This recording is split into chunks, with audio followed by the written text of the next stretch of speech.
Tribunal Constitucional.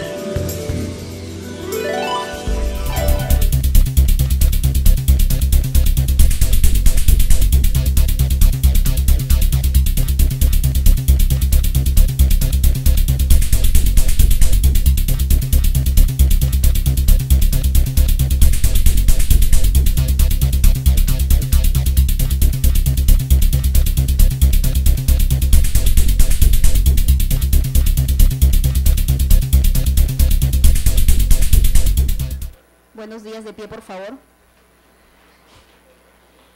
Audiencia pública del Pleno Jurisdiccional del Tribunal Constitucional, Lima, 4 de agosto del 2011, presidida por el magistrado señor Carlos Mejía Ramírez e integrada por los magistrados señores Ernesto Álvarez Miranda, Juan Vergara Gotelli, Ricardo Bumón Cayirgos, Fernando Calle Jayén, Gerardo Eto Cruz y Óscar Urbiola Jani. Secretario relator, doctor Víctor Alzamora.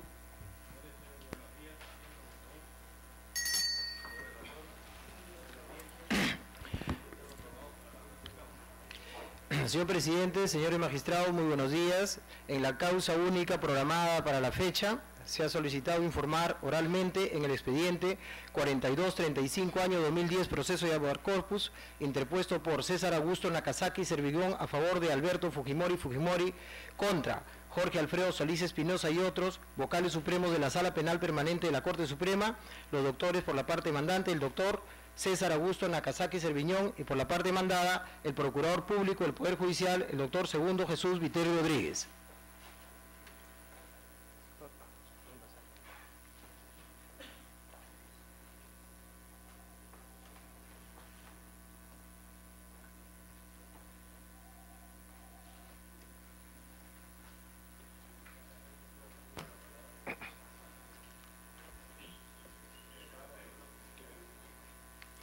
Señor presidente, señores integrantes del Tribunal Constitucional, señor Procurador del Poder Judicial, el objeto del habeas corpus conexo que motiva esta audiencia es la violación del derecho a recurrir de mi patrocinado, Alberto Fujimori, dentro del procedimiento de recusación formulado contra los jueces de la Sala de Revisión. Se interpuso recusación contra los 5 jueces de la Sala de Revisión, en ese momento primera Sala Transitoria de la Corte Suprema. La recusación es admitida a trámite, es declarada improcedente, y frente al auto de improcedencia se interpone recurso de nulidad en aplicación del artículo 40 del Código de Procedimientos Penales, que expresamente reconoce el recurso de nulidad. Inicialmente, la Sala Transitoria de la Corte Suprema lo admite y pasa a la Sala Penal Permanente de la Corte Suprema. En un segundo momento, la Sala Penal Permanente de la Corte Suprema le da trámite, porque lo envía a la Fiscalía Suprema para que emita dictamen. En un tercer momento, la Sala Penal Permanente le continúa dando trámite porque admite que el juez supremo Hidrogo se inhiba por decoro. Y después de la vista de la causa, que se realiza con informes orales, sale la resolución 4-1 por mayoría, en la cual se dice insubsistente todo lo actuado, inadmisible el recurso de nulidad, por 2 razones. Primera razón, no tratada por el juez constitucional de primera instancia ni por la Sala Superior.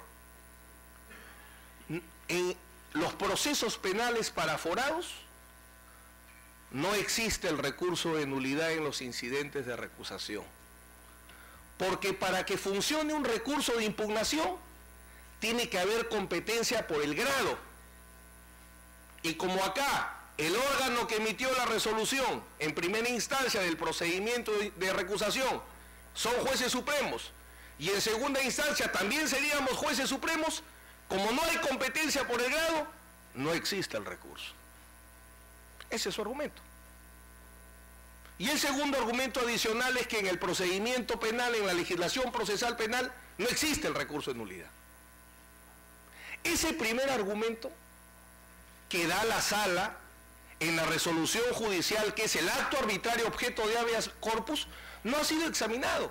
Y todo este habeas corpus más bien se ha dedicado a, en vez de examinar si los argumentos de la Sala Penal Permanente de la Corte Suprema eran correctos, más bien los jueces constitucionales de primera y segunda instancia le han ido adicionando argumentos.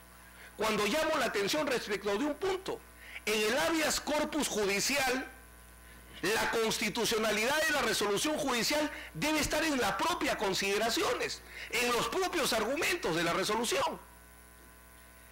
Este primer argumento es totalmente falso, porque el artículo 100 de la Constitución establece el privilegio constitucional del fuero especial.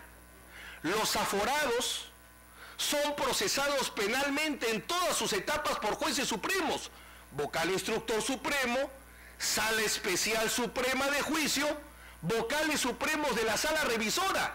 En los procesos por los de aforados no existe la competencia por el grado, sino la competencia por la función. Todos jueces supremos, pero intervienen en distintas etapas del proceso. Juez supremo instructor, juez supremo de juicio, juez supremo de revisión. Entonces, el primer argumento que da la Sala Penal Permanente para rechazar nuestro recurso, no hay competencia por el grado, es inconstitucional, porque el fuero especial, privilegio constitucional reconocido en el artículo 100 de la Constitución, establece claramente que el proceso penal en todas sus etapas es un proceso penal conocido exclusivamente por la Corte Suprema. Insisto, no hay competencia por el grado, sino solo competencia por la función. Y el segundo argumento es mucho más absurdo. Dicen que no existe el recurso de nulidad. Y el artículo 40 del Código de Procedimientos Penales establece claramente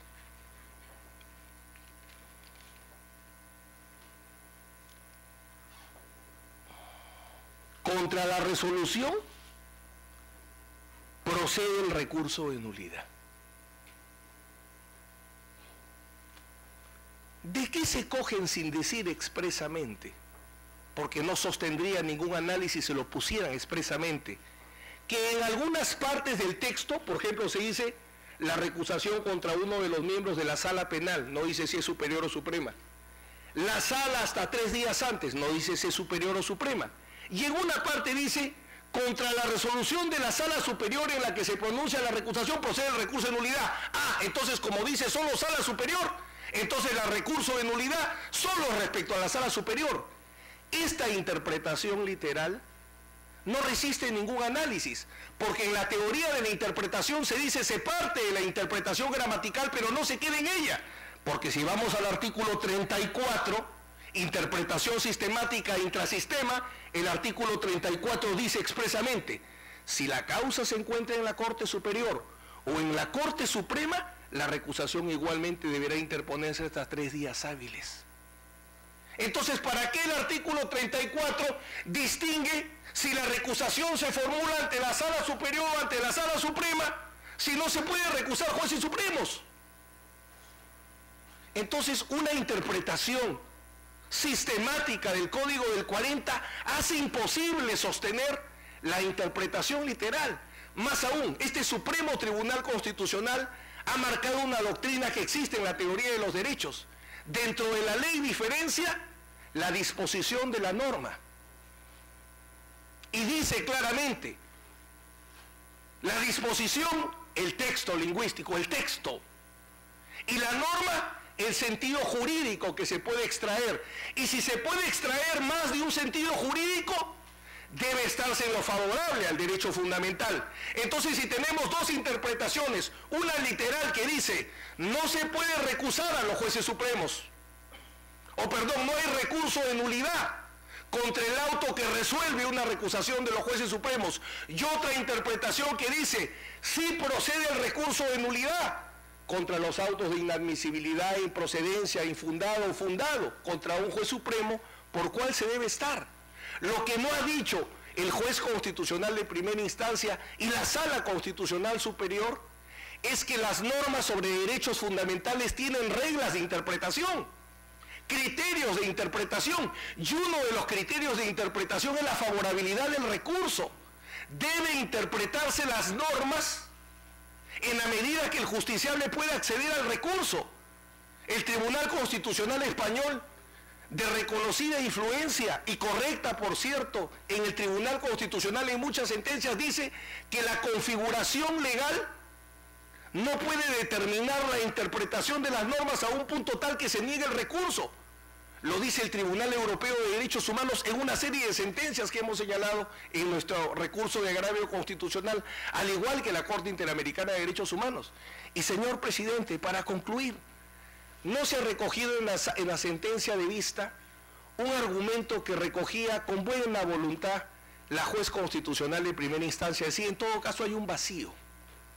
Y lamentablemente ese vacío que supuestamente, según ella, existe en el proceso penal, donde no se dice si se puede interponer recurso de nulidad contra el auto que resuelve una recusación contra jueces supremos, dice, lamentablemente no podemos aplicar la doctrina del Tribunal Constitucional establecida en el caso Schuliden con las argamarcas, donde el Tribunal Constitucional, para proteger el derecho al tribunal imparcial, por analogía, ya que no está regulado en el proceso arbitral, admitió la recusación de árbitros para poder garantizar el tribunal, para poder garantizar, asegurar la garantía del tribunal imparcial. Y la juez dice, lamentablemente no se puede aplicar porque la acción de amparo, el proceso de amparo tiene como fuente supletoria el Código Procesal Civil, donde sí funciona la analogía. En cambio, el habeas corpus tiene como fuente supletoria el Código Procesal Penal y donde no funciona la analogía. Craso error. La analogía no opera en el derecho penal sustantivo. Analogía in malam partem. La analogía no sirve para crear delitos, penas y medidas de seguridad, pero la analogía en el derecho procesal en general funciona. Pero por cierto, lo señalo simplemente ¿para qué?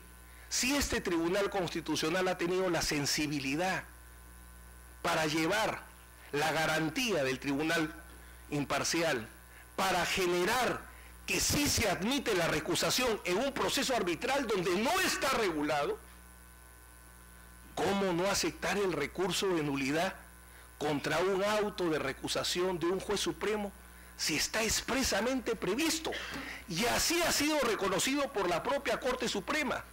Estamos dejando en mesa de partes las resoluciones correspondientes. En el caso de 15 millones que se siguió contra Alberto Fujimori, ahí interpusimos recusación contra la sala de juicio.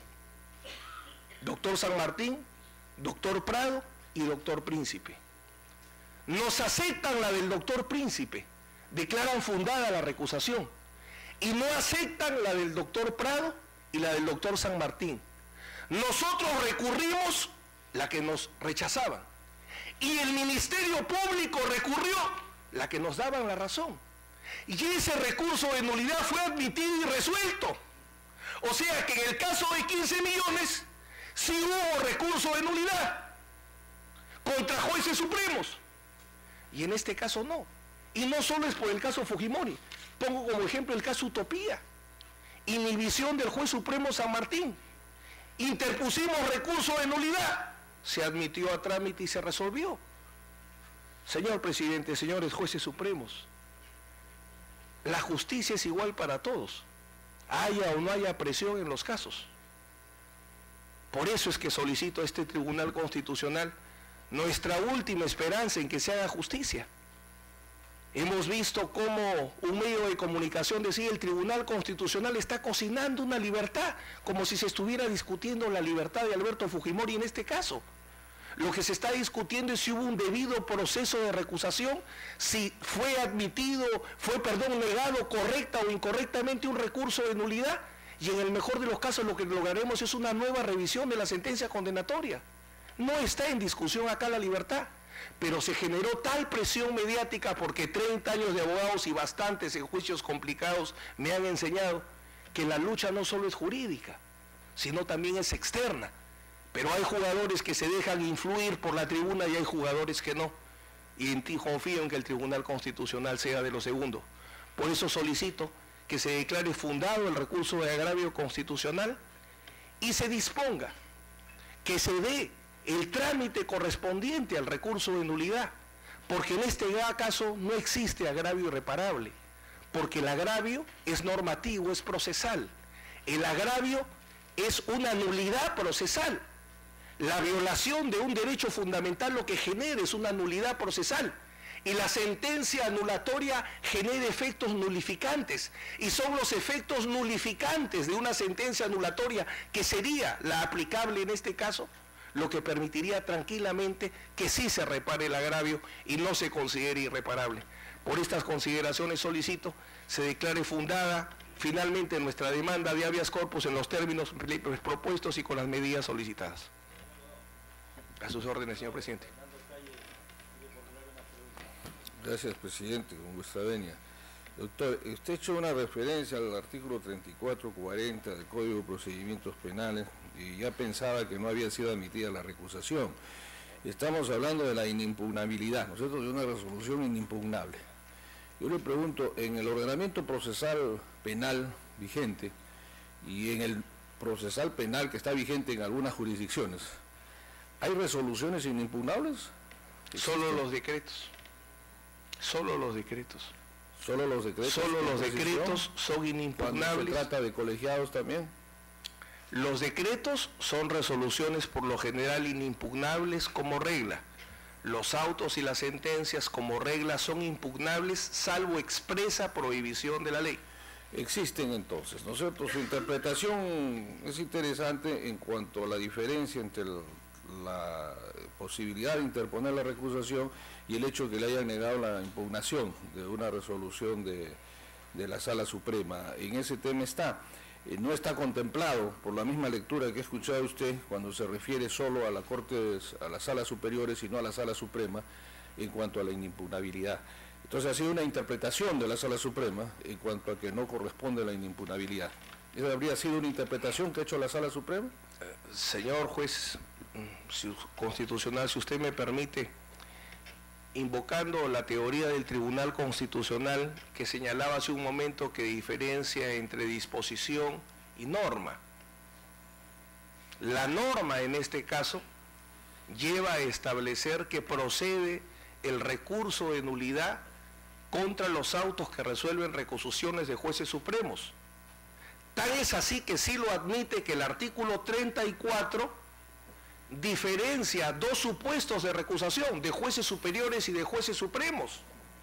Y en los precedentes que le he señalado se ha dado. Claro, pero en la lectura que me ha dado justamente ahí, usted ha señalado con mucha curiosidad que diciéndose que sí se admite para jueces superiores, a la hora de la impugnación solo habla de los jueces superiores. Y ahí habría alguna observación vacío, si usted quiere. Por eso mi pregunta era... Me parece que es un defecto de texto, porque en otras partes solo habla de sala. En ese defecto de texto, a la cual la Suprema es la que ha hecho su propia interpretación para resolver en contra de su patrocinado, hay una posición dentro de su óptica, y me gustaría que la precise, algo ya dicho, esa decisión de la Suprema de interpretar ese error de redacción según usted, o vacío específico dentro de las facultades que pudiera tener la Corte Suprema, ¿sería inconstitucional? ¿Por qué, abogado? Lo más concreto posible. Muy concreto. Es absolutamente inconstitucional, señor juez constitucional. Como ustedes perfectamente conocen, las normas que regulan garantías procesales constitucionales tienen criterios de aplicación. Y un criterio de aplicación de las normas procesales en materia de recursos es que debe interpretarse en lo favorable a la concesión del recurso. La segunda regla es que debe interpretarse en la ampliación de la legitimidad para conceder el recurso. La tercera regla es que no se debe admitir el formalismo excesivo a efecto de que se permita subsanar. Y la cuarta regla es que las causas de inadmisión deben aplicarse de manera restringida a tal punto que si hay una ley que irrazonablemente niega el recurso, el Tribunal Europeo de Derechos Humanos ha marcado en reiteradas oportunidades que debe concederse un recurso. Y la segunda inconstitucionalidad es, o la segunda razón de inconstitucionalidad es la violación a la legalidad procesal penal, porque invocan una regla de competencia manifiestamente inaplicable, que es la regla de la competencia por el grado. O sea, dicen, solo hay recursos cuando hay jueces de distinto grado. Eso es explicable en 4 civilistas porque la sala la integraron 4 civilistas y un penalista. Y el penalista en su voto singular, que ve todos los días juicios de aforados, los jueces civiles no, por cierto, porque conozcan menos. El proceso civil mucho ha nutrido al proceso penal. Pero los jueces civiles no ven procesos, no hay procesos civiles de aforados. Sí hay procesos penales, y el artículo 100 de la Constitución y el 17 del Código de Procedimientos Penales dice que los procesos penales contra aforados solamente son conocidos por la Corte Suprema. O sea, no hay competencia por el grado, sino competencia por la función. Ahí entiendo la inconstitucionalidad de esa interpretación. Gracias, abogado. Gracias, presidente.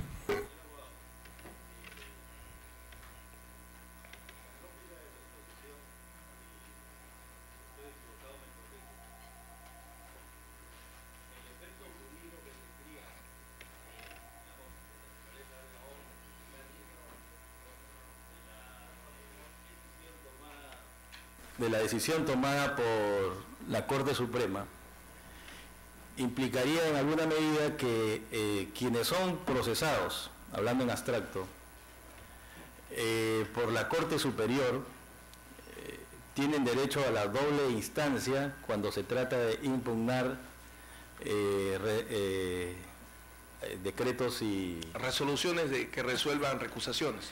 Y en esa misma lógica, quienes son procesados en la Corte Suprema, pues que básicamente los altos funcionarios del Estado, no tendrían ese mismo derecho a la doble instancia que sí se permitiría a los procesados en la Corte Superior y en los jueces de instrucción.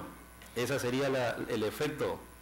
Es correcto lo que usted dice, señor presidente. Porque... Y según la defensa, según usted, eso implicaría una violación del principio de derecho de igualdad de trato en los procedimientos penales. Definitivamente, por algo que además, si usted me permite brevísimamente, el proceso de los aforados no es un proceso especial. Comúnmente en el Perú le llamamos proceso penal, pero en el fondo, técnicamente, y está establecido en la demanda de habeas corpus, y más aún en el recurso de agravio constitucional, es un proceso común con especialidades procedimentales. O sea, todas las reglas del proceso penal común se aplican, salvo los jueces que conocen.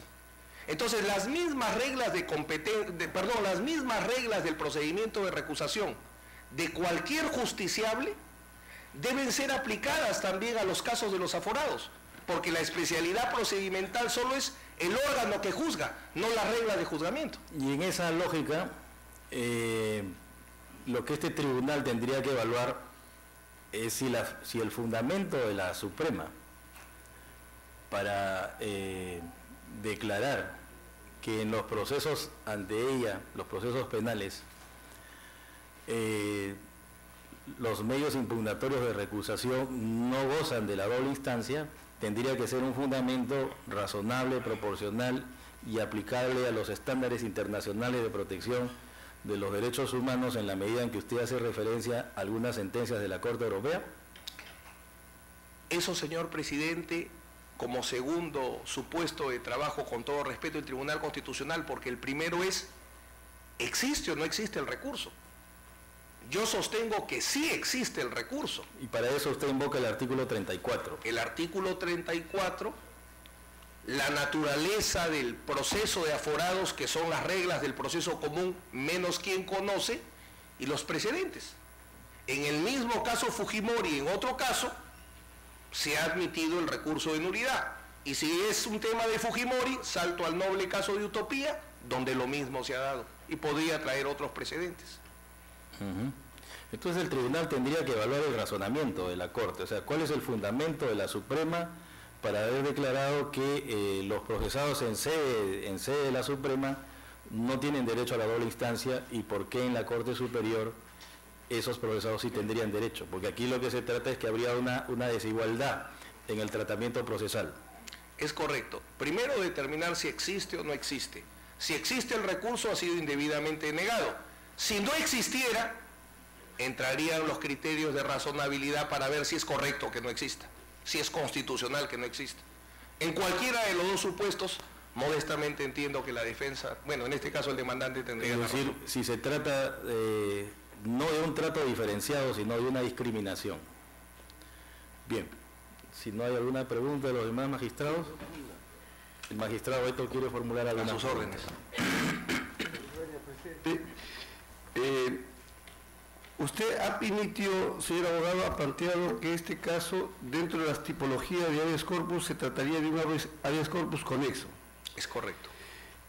Todo proceso constitucional presupone la tutela de un derecho jus fundamental.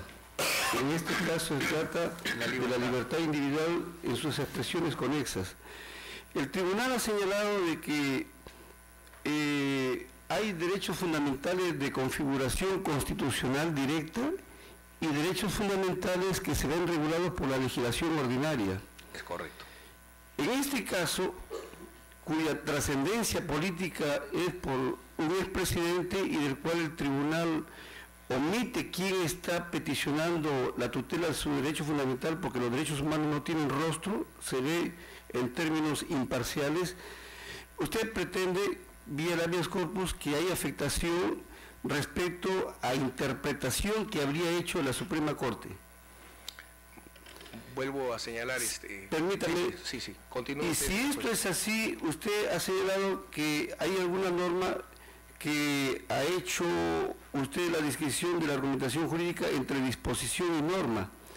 En todo caso, la disposición estaría restringiendo derechos fundamentales y usted está pidiendo de que se haga una interpretación ya no de la disposición, sino de la norma. ¿Hasta ahí es correcto? Sí, en la segunda alternativa, como decía, ¿no? Esto supondría en todo caso que el tribunal debería analizar más bien la interpretación de la norma, no tanto como lo que ha hecho la sala penal, sino que el tribunal analice dentro de los patrones de un criterio que es el estándar de interpretación, que es el pro homini o favor libertatis. Es totalmente correcto, señor juez constitucional, porque ninguno, ni el juez constitucional de primera instancia, ni el juez constitucional de segunda instancia, y menos la sala penal permanente, ha dado una interpretación constitucional o una lectura constitucional al artículo 40 del Código de Procedimientos Penales. Diera la impresión de que cualquier alto funcionario del Estado que sea sometido a un proceso penal por este aforamiento que tenemos, a la postre tendría no un privilegio, sino que cuando se trataría de impugnar, no habría una sala que revisara a la otra. Lo cual es paradójico, porque la razón de ser de la creación de este privilegio constitucional es garantizarle al alto funcionario público dos cosas: absoluta imparcialidad, y cómo podría haber imparcialidad si la recusación no funciona, y en segundo lugar, alto conocimiento jurídico, el mayor que pueda dar el Poder Judicial. Muchas gracias, presidente.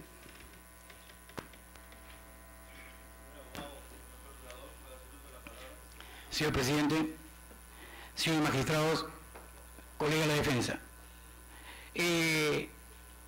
los recursos se ha establecido tanto por el Tribunal Constitucional como por la doctrina que los recursos que se amparan dentro de los ordenamientos tienen que tener configuración legal.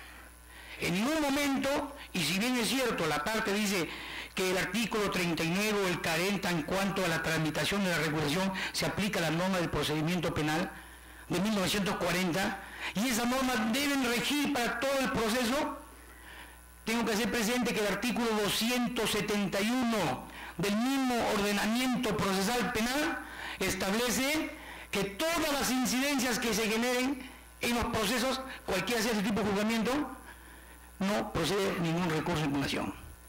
Entonces, la competencia de la sala penal, primera sala penal, que veía el caso Fujimori en recurso de nulidad, era competente para conocer, porque así estaba configurado en el artículo 17 del Código de Procedimientos Penales, y así también está configurado en la Constitución Política de Estado.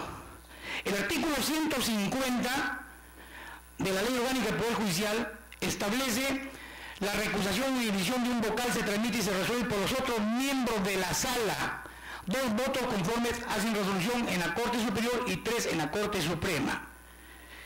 El Tribunal Constitucional, en el caso Abanto Verástegui, aplicando el principio de la razonabilidad, y en el plazo del proceso de investigación, ha dicho el imputado en esa época, aplicó normas del Código Procesal Penal, y así lo dijo en su fundamento octavo. Basado en el principio regional se pueden aplicar normas del proceso penal. El novísimo Código Procesal Penal establece trámites especiales, artículo 57. Cuando se trata de miembros de órganos jurisdiccionales colegiados, se seguirá el mismo procedimiento establecido en los artículos anteriores, pero corresponde decidir al mismo órgano integrándose por otro magistrado. Contra lo decidido no procede ningún recurso.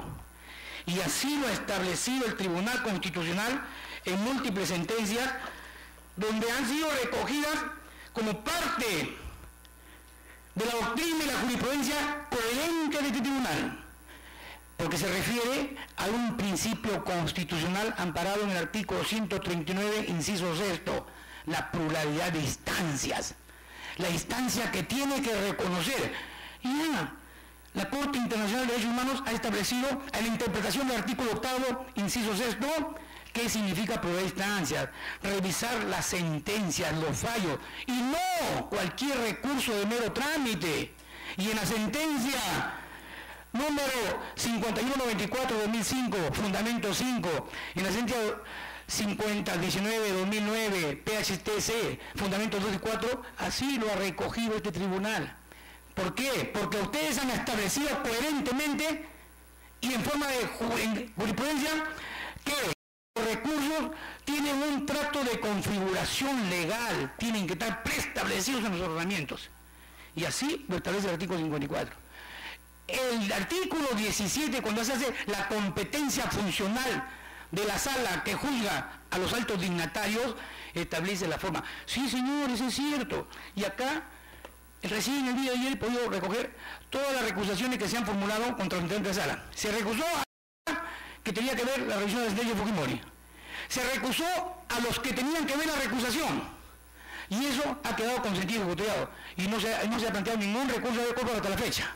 Entonces, señores, ¿por qué no se puede ver? Porque se integran por otros miembros de la sala o se van llamando miembros de otras salas conforme cuando hay el voto de discordia, y así lo establece el artículo 150 de la Ley Orgánica del Poder Judicial. Porque la sala penal permanente no tiene competencia. Se ha predeterminado la competencia en la primera sala penal transitoria para ver todo lo que resuelve los vocales integrantes de la sala de juzgamiento, que eran 3 vocales supremos. Entonces, si los vocales supremos de la sala que venían juzgando Fujimori pueden ser recusados, sí podría alguna, porque había una instancia que era la primera sala penal transitoria permanente. Entonces no podemos decir que el recurso es franqueado. Tanto es así que ya hemos establecido doctrinariamente que se pueden aplicar supletoriamente las normas del Código Procesal Civil, porque así lo pone en su primera disposición transitoria. Y el artículo 310 establece, si no se acepta la recusación, se emitirá un informe motivado. El juez, quien remite el cuadro, tramitará y resolverá la recusación conforme a lo previsto en el artículo 754, en lo que corresponda. Su decisión es inimpugnable. Entonces la inimpugnidad de las resoluciones tiene que estar previamente establecida en nuestro ordenamiento, y acá no lo está establecido. Hablamos de competencia funcional. Enrique Vescovi, en Teoría General del Proceso, en cuanto a la competencia, dice, como decimos, las reglas de competencia se fijan y se modifican mediante ley. Por excepción, la distribución del trabajo entre los juzgados por criterio meramente temporal puede quedar librada a reglamentación. Y esa reglamentación la tiene la competencia funcional, la tiene la Ley Orgánica del Poder Judicial y el Código de Procedimiento Penal, y hoy también recogido en el Código Procesal Penal. En cuanto al principio de la nulidad, para que posea recurso de impugnación, porque si lo dice el artículo 141 de la Constitución Política del Estado, que la Sala Suprema conoce en casación o en procesos que nazcan en la instancia, conoce en casación, ya no habría otra instancia más de la Sala Penal Suprema que resuelve el juicio. Tendría que ser integrada por otros miembros de salas contiguas conforme a otro código, se va llamando de la sala permanente, como se ha hecho. Entonces, sí, los vocales supremos recusados se dan cuenta que habían tramitado contra el ordenamiento procesal penal, contra la ley orgánica, declararon nulo porque no tenían competencia para abocarse a un procedimiento con ese conocimiento. El principio que rige las nulidades, el principio de legalidad. No hay nulidad sin ley. Así lo dice. Este principio ha sido proclamado casi invariablemente por la doctrina y la jurisprudencia. Por consiguiente, no se admiten nulidades que no se expresan en la norma o en el texto expreso. Así lo dice. Y así lo ha recogido el tribunal en 2 sentencias que están en los manuales de comentarios a la Constitución Política del Estado. Entonces, no podemos, señores, crear una figura y hacer configuración legal. En la Corte Internacional, al comentar el artículo 8º de la Convención Americana de Derechos Humanos, dice, garantías, inciso H, recurrir el fallo ante el juez o tribunal superior. Cuando habla de fallo, dice, cuando son sentencias de fondo o incidentes o excepciones que pongan fin al proceso. Y una recusación no pone fin al proceso, porque incluso hay norma que dice, podrá seguir conociendo bastante el fallo. Y por eso se va integrando con otro para que resuelva.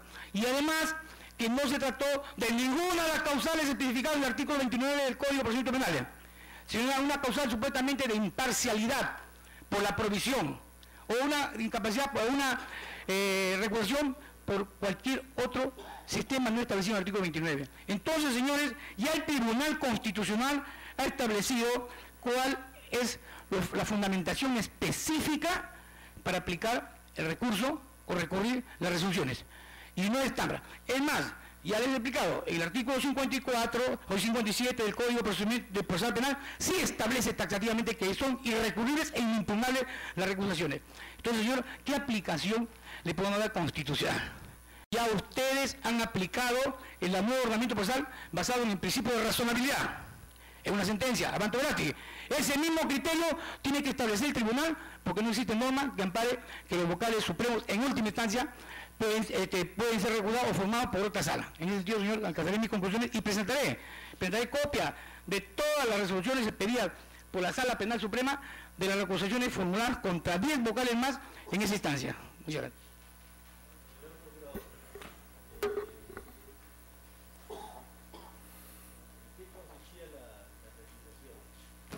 Bueno, ellos ya, los 5 magistrados que tenían que ver el recurso de unidad, el primero el doctor Duberlí, supuestamente por haber adelantado del juez, el doctor Duberlí. Eso es la cuestión de fondo que lo vio la sala. Y segundo, porque un discurso que dio en el Día del Abogado en Chiclayo, también del criterio. Los otros 3 doctores, que acá tengo los nombres, la doctora Elvia Barrios, Roberto Dandarián y José Antonio Neira Flores, supuestamente porque eran provisionales. Y el doctor...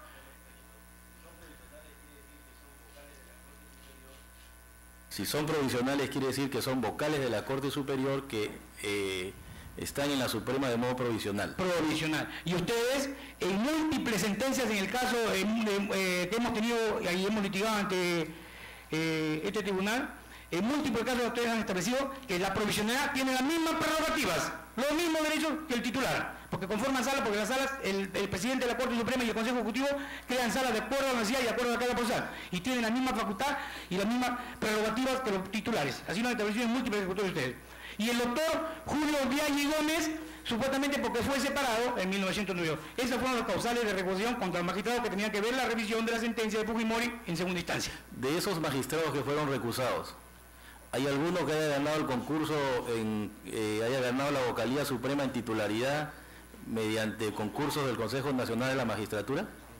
El que ha ganado, bueno, el titular es el doctor Duberlí, que no es recusado por eso, pero el resto siguen siendo provisionales hasta la fecha y están en la misma sala. ¿Algunos de ellos han concursado para ser vocales supremos? Sí, señor. ¿Quiénes? La doctora Elvia Barrios, abogada, y ha sido declarada en candidato en reserva. Pero, digamos, no es vocal, el señor Neira tengo entendido que postuló, pero no fue aprobado. No. O sea, sigue siendo vocal superior. Vocal supremo, él es vocal superior titular, juez superior se llama ahora, titular, superior, y está como juez supremo provisional. Pero no aprobó en el Consejo Nacional de la Magistratura para ser vocal supremo. Miles de peruanos que postulamos con la licencia de vocal supremo, fiscal supremo, no aprobamos y eso no significa ir contra su competencia, que está siendo nombrado por el presidente de la Corte Suprema. Está bien, pero dígame, y según la Constitución, ¿quién juzga al presidente de la República? ¿Un vocal superior o un vocal supremo? Vocal supremo, sí, pero por salas conformadas de acuerdo al artículo 17 del Código de Procedimientos Penales. Vocal, una sala que son integradas por vocales, que no dice en ningún momento la norma que deben ser titulares. porque los profesionales cumplen un objetivo y son llevados de acuerdo a sus méritos, sus capacidades y su currículum y su hoja de vida. Bien, el magistrado Calle quiere formular algunas preguntas. Gracias, con vuestra venia. Procurador, yendo nuevamente al tema materia de esta audiencia, usted ha sostenido de que el artículo 57, de trámites especiales, estamos hablando del nuevo Código Procesal Penal, ¿no es cierto? Y esto está referido a la recusación, precisamente. Usted ha señalado que es inimpugnable la resolución de un colegiado. ¿Usted ha dicho eso? Sí, es inimpugnable la resolución de un colegiado. Entonces yo vuelvo más o menos a la pregunta que hiciera a su directo colega. ¿Hay resoluciones inimpugnables? ¿Existen resoluciones inimpugnables entonces en el nuevo ordenamiento procesal penal y en el anterior? Sí, sí, que sean no de jerarquía de decretos, sino de autos. Claro, mire, y por eso le voy a dar lectura al artículo 271, cuando hablamos, dice... ¿Ese es en el antiguo, el que digo, es en el vigente en esta jurisdicción, no, claro, o en el nuevo Código Procesal Penal? En el nuevo Código Procesal habla de que no son impugnables. O sea, hay resoluciones inimpugnables, existen en el ordenamiento. Y en el anterior también. Okay. En el anterior también, le leo el artículo 271 que rige el procedimiento, que dice, no solamente porque el presidente, solamente por las normas se le puede crear una sala especial, pero se rigen por las normas del Código de Procedimientos Penales. Sí, señores, se rige por las normas del Código de Procedimientos Penales. Artículo 271. Toda cuestión o petición incidental que surja en las audiencias se presentarán verbalmente. La sala resolverá inmediatamente o pasará para resolver con la sentencia. Los recursos son inimpugnables, salvo casos expresamente establecidos por ley. O sea, cuando es establecidamente por ley, porque tiene que tener una configuración legal, y así lo ha admitido este tribunal en múltiples sentencias. Procurador, mi pregunta era concreta porque diferencia la posición del abogado defensor. Entonces ya tengo una luz en ello. Muchas gracias. Gracias, presidente.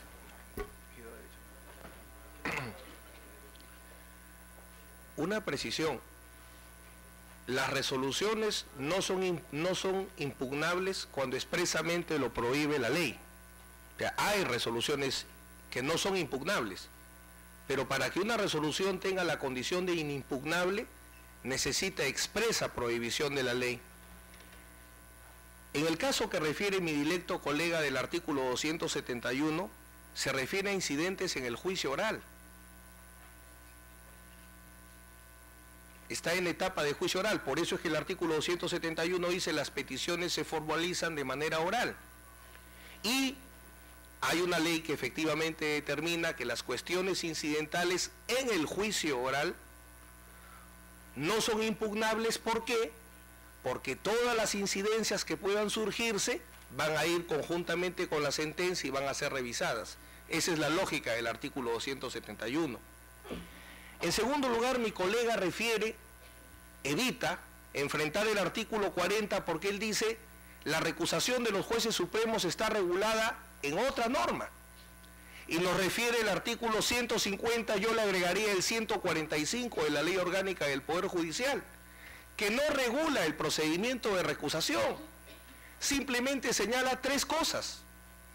Señala, permítame textualmente, el órgano judicial que resuelve la recusación, sea una sala superior o una sala suprema, el número de votos que se necesitan para formar resolución, y señala los mecanismos para completar sala cuando es necesario, el procedimiento de reconformación de sala. Pero el artículo 145 y 150 de la Ley Orgánica del Poder Judicial no regula el procedimiento de recusación por algo muy fácil. ¿Cuáles serían las causales? ¿Cuáles son las causales de recusación de un juez supremo en el artículo 145 o 150? No están. Si existen o no existen recursos, no está en el 145 y en el 150, porque simplemente, como repito, señala esas tres reglas. No señala otra regla. El procedimiento de recusación de todos los procesos penales que se rigen por el Código del 40 se regula por las normas que van del artículo 23 al 40 o 41 del Código de Procedimientos Penales, todo. Por eso es que el Código del 40 arranca disposiciones generales. Entonces sí hay una previsión expresa, sí está regulado expresamente este recurso.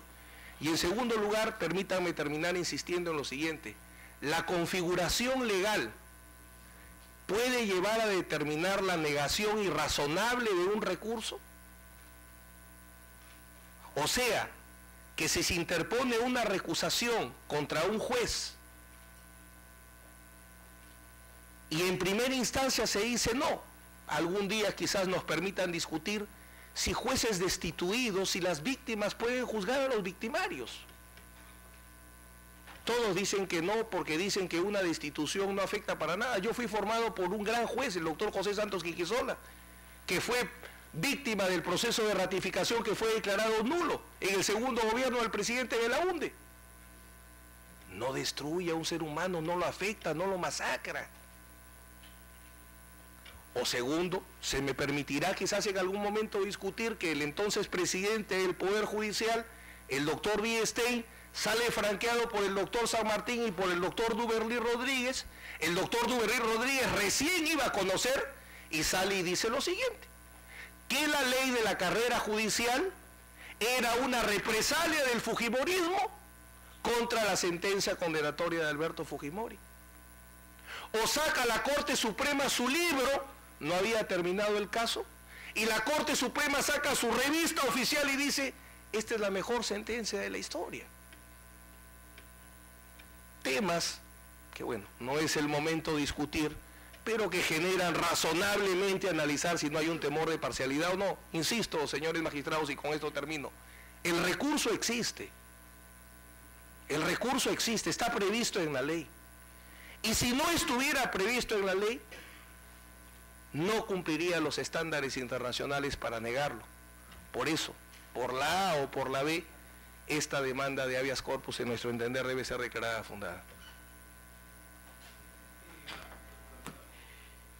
El recurso no existe. Pero dice, pero si existiera, no señores, acá no, acá es mandato expreso de la norma. Configuración legal, el derecho a recurrir. Y así se interpreta. ¿Por qué? Porque nuestra Constitución Política del Estado, en el artículo 139, inciso 6, dice doble instancia, plural doble instancia, y lo cerró. Pero la Corte Internacional, cuando hace una interpretación del debido proceso y las decisiones de la Corte Interamericana de Derechos Humanos y un análisis del artículo 8 por la Comisión Andina de Juristas, en el artículo 8 dice, se pueden recurrir, sí, pero recurren fallos o resoluciones que pongan fin a la instancia, no lo de mero trámite, o una recusación que sí se va a resolver por los llamados por la misma sala. Y así, lo ha dicho el Tribunal Constitucional, hay que dar lectura. El derecho al acceso a los recursos, en tanto un derecho de configuración legal, corresponde al legislador crearlos, establecer los requisitos que deben cumplir para que estos sean admitidos, más no para prefigurar un procedimiento que deba seguirse, conteniendo constitucionalmente un derecho protegido, a fin de establecer, de disuadir, propósito de interposer e impedir irrazonablemente el ejercicio del jus puniendi estatal. Así lo ha dicho el Tribunal Constitucional, y eso ha sido recogido. Por eso, si las normas se aplican supletoriamente o aplicamos el Código Procesal Civil, no se puede recurrir porque es última instancia. Y así lo establece el artículo 141, que las salas supremas son última instancia. ¿Se podría recurrir algún recurso de inconstitucional o pedir inhibición que está prohibido contra los miembros del Tribunal Constitucional? No, señores, porque así se estableció. Y el Tribunal Constitucional, para terminar, ha resuelto el Tribunal Constitucional que sí se puede aplicar el parámetro de razonabilidad pertinente con el artículo 57, y que ya sentó las pautas, que es irrecurrible. Y al no existir norma que lo ampare, señores, la resolución pedida por los jueces supremos se encuentra arreglada la ley, y por lo tanto pido que se confirme la resolución venida en grado y se cae infundado o improcedente el recurso de agravio constitucional.